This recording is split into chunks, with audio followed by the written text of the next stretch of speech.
Amazing কি পরিমাণে আল্লাহ তাআলা যে আমাদেরকে ক্যাপাসিটি দিয়েছে, আমাদেরকে যে কত প্রিভিলেজ আল্লাহ তাআলা আমাদেরকে দিয়েছে আমরা জানি না।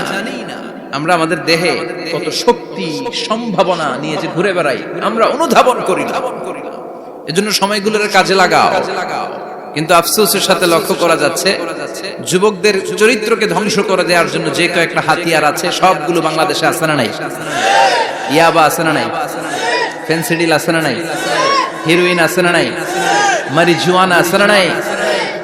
এই ফেন্সিডিল ইয়াবা আগে শুনতাম ইউনিভার্সিটির ছেলেরা খাইতো, এরপরে নাইমা আসলো কলেজে, এরপরে হাই স্কুলে, এখন প্রাইমারি ছেলেদের হাতেও ইয়াবা ঢুকছে। চিল্লা এখন ঠিক কি না? দেশের যুব সমাজ আজকে কোথায়? পর্নোগ্রাফি, এক একটা মোবাইল এক একটা হিন্দি সিনেমার কারখানা। ইন্ডিয়ান নায়িকাদের কোমর দুলানো ডান্স আছে না নাই? স্মার্টফোন নিয়ে ছেলে স্মার্ট হয়, কিন্তু ঈমান আখলাক চরিত্র সব শেষ। অপরাজনীতি, রাজনীতির নামে মন্দ খারাপ প্রতিহিংসামূলক ছাত্র রাজনীতি, নেতারা এই যুবক ছেলেদেরকে ইউজ করে, ওর বিরুদ্ধে ও মার, তুই ওরে মার, ওনারা থাকে অন্য জায়গায়, আছে না নাই? এভাবে আমাদের দেশের ছেলেদের চরিত্র, তাদের সম্ভাবনাকে আমরা নষ্ট করে দিচ্ছি। যুবক ভাইয়েরা, in the day of judgement, কিয়ামতের কঠিন ময়দানে আল্লাহ তাআলা 7 শ্রেণীর ব্যক্তিকে তার আরশের নিচে ছায়া দিবেন। এর মধ্যে এক শ্রেণী হচ্ছে তোমরা যারা যুবক, শাবুন নাশাআ ফি ইবাদাতিল্লাহ, ওই যুবক যারা তাদের যৌবনে তাদের সময়টা, তাদের দিন, তাদের রাত তারা আল্লাহর ইবাদতে কাটিয়েছে। সুবহানাল্লাহ পড়েন। 7 শ্রেণীর মধ্যে 2টা শ্রেণী হলো যুবক। একটা হলো যৌবন সময়ে যারা আল্লাহর ইবাদতে রাত কাটায়, সময় কাটায়, আর দ্বিতীয় ওই যুবক যে যুবককে কোনো নারী অন্যায় কাজের, অন্যায় প্রেম করার পরকীয়ার অফার দেয়, ওই অফারকে ক্যান্সেল করে ওই যুবক বলে ইন্নী আখাফুল্লাহ, আমি এই পরকীয়ার দিকে যেতে পারি না, কারণ আমার অন্তরে ভয় আছে একজনের, তিনি কে? যাদের হৃদয়ে আছে আল্লাহর ভয় তারা কবু পথ ভুলে যায় না। আল্লাহর প্রেম ছাড়াই দুনিয়া কারো কাছে কোনো কিছু চায় না, ঠিক কি না? রাতের আধারে যারা সেজদাতে রয়, দু চোখের শ্রুতে নদী যেন বয়। আল্লাহু আকবার। তো তাহাজ্জুদ পড়বে কখন?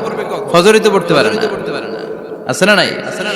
রাতের আধারে যারা সেজদাতে রয়, দু চোখের শ্রুতে নদী যেন বয়। ছলনার হাতছানি যতই ডাকুক পেছনে ফিরেও সে তাকায় না। যাদের হৃদয়ে আছে আল্লাহর ভয় তারা কবু পথ ভুলে যায় না। আল্লাহর প্রেম ছাড়াই দুনিয়া কারো কাছে কোনো কিছু চায় না। চিল্লায় বলেন ঠিক কিনা? তার মানে প্রথম হচ্ছে এক যুবক, যেই যুবক তার যৌবন কালের সময়টা আল্লাহর ইবাদতে কাটায়। দ্বিতীয় হলো এমন যুবক পরকীয়ার অফার পেয়ে সে বলে আমি ভয় পাই একজনকে, তিনি কে? এজন্য যুবক, তোমার অন্তর আল্লাহর ভয় থাকতে হবে, তোমার সময়টা এমনি কাটানো যাবে না, ইবাদতে কাটাতে হবে, ঠিক কিনা? এজন্য আমরা নামাজের পরে বলি রাদিতু বিল্লাহি রাব্বা, আল্লাহকে রব হিসেবে পেয়ে আমরা খুশি। তারপরে বলি অবিল ইসলামি দিনা, ইসলামকেও দিন হিসেবে পেয়ে আমরা খুশি না বেজার? কথা কন, খুশি না? আপনি খুশি হইলে আপনার লাভ, খুশি না হইলে আপনার লস। ইসলামের বিজয়কে সমুন্নত করবে কে? ইসলামের পতাকা পথ পথ করে হোয়াইট হাউসের উপরেও একদিন ঝুলবে। চিল্লায় বলেন ঠিক কি না? আল্লাহ বলেন খবরদার, ফু দিয়ে ইসলামের বাতি তোরা নিভাতে পারবি না। ইউরিদুনা লিউতফিউ নূরাল্লাহি বিআফওয়াহিহিম ওয়াল্লাহু মুতিম্মু নূরিহি ওয়ালাউ কারিহাল কাফিরুন। ইসলাম বিরোধীরা চায় মুখের ফুৎকারে ইসলামের বাতিকে নিভিয়ে দিতে। আল্লাহ বলে খবরদার, ষড়যন্ত্র করে লাভ নাই, ইসলামের বিজয় আমি নিশ্চিত করে দেব। স্যামুয়েল হ্যান্টিংটন একটা বই লিখেছে, দ্য ক্লাশেস অফ সিভিলাইজেশন।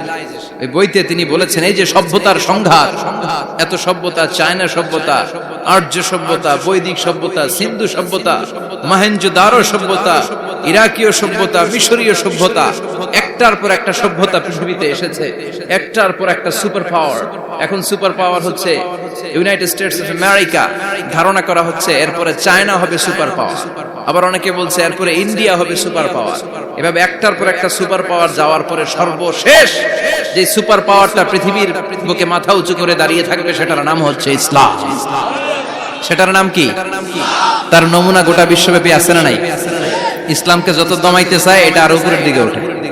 সুবহানাল্লাহ কইবেন না? ইসলামের বৈশিষ্ট্য হচ্ছে চারা বীজের মতো। চারা বীজ তো আপনারা চিনবেন, নিমসারের মানুষ। বীজ, ইসলাম হচ্ছে বীজের মতো। ইসলামের শত্রুরা ইসলামকে মাটিতে গেড়ে দিতে চায়, কিন্তু ইসলাম হচ্ছে বীজের মতো, চারা বীজ। চারা বীজ মাটিতে গেড়ে দিলে কি হয়? কথা কন, আর গজিয়ে ওঠে, মাটি ফেড়ে উপরের দিকে উঠে চিৎকার করে বলেন ঠিক কি না? ইসলাম হচ্ছে টিউবের মতো। টিউব, পুকুরে যারা নতুন সাঁতার কাটতে যায় ডুবে যাতে মারা না যায়, টিউব নিয়ে সাগরের মধ্যে নামে। এই টিউবকে যত আপনি পানির নিচে ডুবাতে চাইবেন, টিউব আর উপরের দিকে ভেসে ভেসে ওঠে। সুবহানাল্লাহ পড়েন। ইসলামরে তো ওরা চিনে নাই। ইসলাম হচ্ছে চারা বীজের মতো, ইসলাম হচ্ছে টায়ারে টিউবের মতো। এটারে যতই নিচের দিকে নামাইতে যায়, এটার বৈশিষ্ট্য হচ্ছে এটার ধাক্কা মারলে এটার উপরের দিকে ওঠে। সুবহানাল্লাহ কইবেন না? গোটা বিশ্বব্যাপী আজকে ইসলামের গণজোয়ার, হাজার হাজার লোক কালিমা পড়ে মুসলমান হচ্ছে। গত কিছুদিন আগে আফ্রিকাতে এক লোক এক গ্রামের কয়েক হাজার মানুষকে এক ময়দানে দাঁড় করিয়ে একসাথে শাহাদাতের বাণী পাঠ করিয়ে মুসলমান বানায় ফেলছে। এই আফ্রিকার বুকে এতদিন আমেরিকার কাজ ছিল, এটারে বলে তানসীর, Christian missionary. Lakh lakh dollar দিয়ে আফ্রিকার দেশগুলোর মধ্যে গরিব গরিব মুসলমানগুলোরে তারা নাসারা বানাতো। এই বিষয়টা যখন মুসলিম স্কলারদের নজরে এলো, এখন গোটা বিশ্বের সব মুসলিম স্কলাররা আফ্রিকায় যে ইসলামের দাওয়াতকে প্রচার করে দিচ্ছে। গ্রামকে গ্রাম খ্রিস্টান সম্প্রদায় লা ইলাহা ইল্লাল্লাহ মুহাম্মাদুর। ঝিনুকের ভেতর লুকিয়ে থাকে যেমন মতি, ঝিনুকের ভেতর লুকিয়ে থাকে যেমন মতি, কলমা শাহাদাতে আছে আল্লাহর জ্যোতি, কলমা শাহাদাতে আছে আল্লাহর জ্যোতি। পড়েন সবাই। ঝিনুকের ভেতর লুকিয়ে থাকে যেমন মতি, ঝিনুকের ভেতর লুকিয়ে থাকে যেমন মতি, কলমা শাহাদাতে আছে আল্লাহর জ্যোতি, কলমা শাহাদাতে আছে আল্লাহর জ্যোতি। ঠিক কি না? এই জ্যোতি যদি একবার কারো হৃদয়ের মধ্যে স্থান করে নেয়, এই নুরানি আলোর ছোটা যদি কারো হৃদয়ের মধ্যে জায়গা দখল করে নেয়, পৃথিবীর কোন মতাদর্শ তার অন্তরের মধ্যে আর থাকতে পারে? গ্রামকে গ্রাম আফ্রিকাতে এখন কালিমা পড়ে পড়ে মানুষ মুসলমান হয়ে যাচ্ছে। সুবহানাল্লাহ পড়েন। একদিন আমেরিকার হোয়াইট হাউসের উপরেও কালিমার লা ইলাহা ইল্লাল্লাহর পতাকা পতপত করে উড়বে। চিল্লায় বলেন ঠিক কি না? এজন্য আমরা বলি ওয়াবিল ইসলামি দীনা, ইসলামকে ধর্ম হিসেবে পেয়ে আমরা খুশি না বেজার? After the Twin Tower attack, the number of Muslims in America already have been doubled. Now it's tripled. Twin tower অ্যাটাকের আগে আমেরিকা যত মুসলমান ছিল, এটা গত কয়েক বছর ধরে ছিল ডবল, এখন এটা ট্রিপল হয়ে গেছে। মানে টুইন টাওয়ার অ্যাটাকের আগে আমেরিকায় মুসলমানের সংখ্যা যা ছিল, এখন এটা 3 গুণ বাড়ছে। ইউরোপ, আমেরিকাতে মসজিদের সংখ্যা বাড়ছে, দাওয়াতি কাজের সংখ্যা বাড়ছে।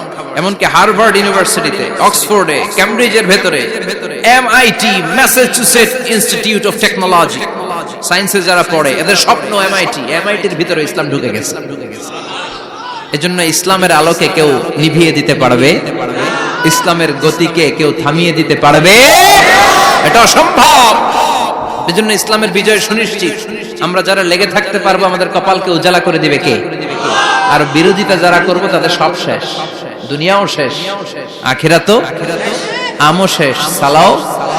এজন্য আমরা বলি রাদিতু বিল্লাহি রাব্বা, আল্লাহ তোমার রব হিসেবে পেয়ে আমরা বড় খুশি। ওয়াবিল ইসলামি দীনা, ইসলামকে ধর্ম হিসেবে পেয়ে আমরা খুশি। ওয়াবি মুহাম্মাদিন রাসূলা, বিশ্ব নবীকে রাসূল হিসেবে পেয়েও আমরা খুশি না বেজার? এমন রাসূল, গোটা বিশ্বের শ্রেষ্ঠতম রাসূল, শ্রেষ্ঠতম ব্যক্তিত্ব, যার কাছ থেকে পজিটিভ কোনো জিনিস ছাড়া নেগেটিভ কোনো জিনিস প্রকাশিত হয় নাই। সব ইতিবাচক, অলওয়েজ কাম ব্যাক পজিটিভ।